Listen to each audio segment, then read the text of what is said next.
se está leyendo a los propios niños en las clases. En el manifiesto se critica lo que califican de dominio sistémico del Estado y también señalan que se devalúa la enseñanza de la asignatura de religión.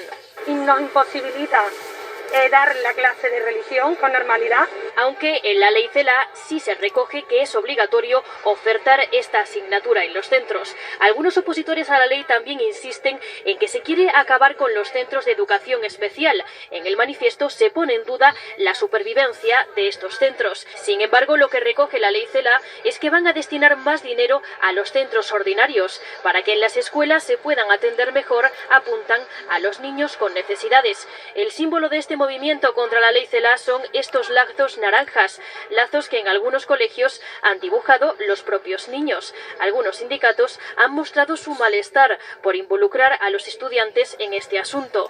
De momento, los defensores de las escuelas concertadas insisten en que seguirán en la calle. La educación es un bien esencial, es un bien público, pero es libre. Se manifestarán todos los miércoles y este domingo la protesta será en la Plaza de Cibeles. Esta mañana